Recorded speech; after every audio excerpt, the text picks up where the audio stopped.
Welcome back. The housing market can feel overwhelming, especially for buyers and sellers trying to navigate the process. Tonight we're breaking down what's happening in Northwest Ohio and what goes on behind the scenes once you find a home. Joining us today is Realtor Eddie Campos and Jim Lindsay with Louisville Title. Men, thank you so much for being here. Eddie, let's start with you as a Realtor. A snapshot of how things are right now generally with selling homes. Snapshot, inventory is still down, so we still have about 1,200 homes in 10 counties, which is not great if you're a buyer because there's not a whole lot to be able to choose from. But sales are up, prices are up, so that's all good.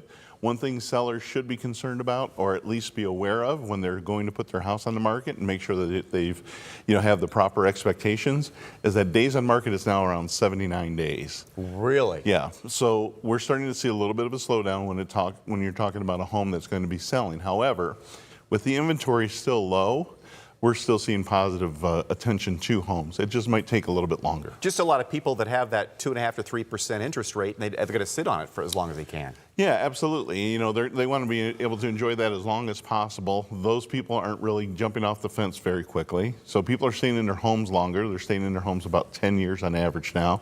When I got into business, it was about 5 years. So some substantial changes have happened when it comes to home ownership. Jim Lindsay, you're from Louisville Title, and if we've bought a house, we know what a title agency is, but I've never really talked to anyone to understand about how you work with this guy and then make it all happen. He buys or sells the home, comes to you, and then there's a lot of work to be done to make it all signed, sealed, delivered. That's right. And we're kind of like Switzerland. We're that neutral third party. And the order, once that contract is signed, it comes to us, and we go ahead and we do a comprehensive title search on all the public records just to see what affects the property. We're going to verify ownership, make sure there's no hidden issues or hidden defects. And, there's a lot of things that can happen. Unpaid taxes, prior judgment liens, you've got unknown easements, recording errors, legal description errors. Those are a lot of the things that we'll find on a search. And then we have a title clearing specialist that we work together to make sure that some of these things are cleared up that you don't even see at the closing table.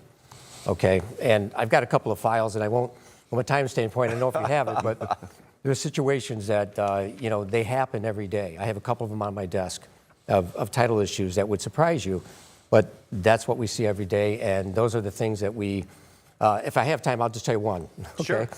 So we have one that the seller that's under contract right now is bought this a year ago, and when we searched the property, we found that there was unpaid tax liens for twice the amount of the value he was selling it for. Oh boy. And again, there's some legal hoops and challenges there and some negotiating that might have to happen. But that's just one small example of the various things that can happen. And they happen all the time. And the title company, they really become the quarterback. Once you've got that purchase agreement together, they really become the quarterback of that scenario.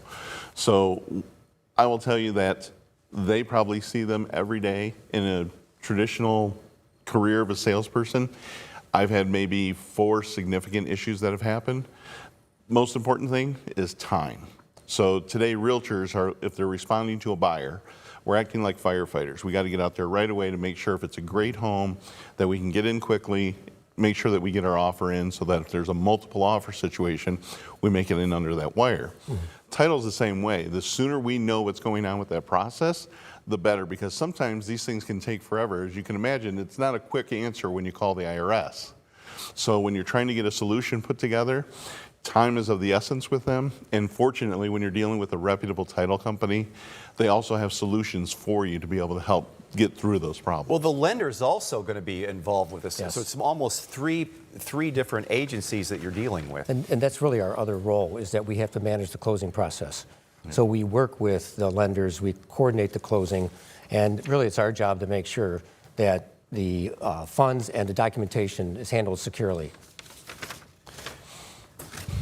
The coordination between the two of you, or the three of you per se, has it evolved in the last everything? AI is changing what I do. Right. It's changing a lot of our world that we're used to seeing. How has it made it more difficult or maybe easier to do what you do? Let's start with you, Eddie. So the processing of paperwork to the title company is obviously a lot faster. You're using email, then we've gone to being able to use electronic signatures, and the same for lenders. There's a lot of lenders where you would have a closing package that might be the size of an old Toledo phone book is now maybe half that size because a lot of those documents can be signed in advance by the lender, and then the title company has a little bit less to do the day of closing.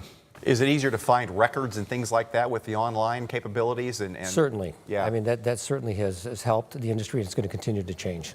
But just leading off of what Eddie said, is I think the key for us working together and making a smooth transaction is really comes down to teamwork and communication. And the earlier and the more often that we communicate, I think we'll catch problems sooner. I think your expectations of your clients will stay reasonable, and we'll get to the closing with fewer surprises. So, And from start to finish, that communication is essential, not just with me and title, myself and the lender, myself and my client. All of those things are essential to make sure that you're staying on top of those things. All working very well to make sure this is such a Yeah, great place to exactly, live. exactly. Jim, Eddie, thank you so much for Yeah, coming great in. to see you again. Appreciate it.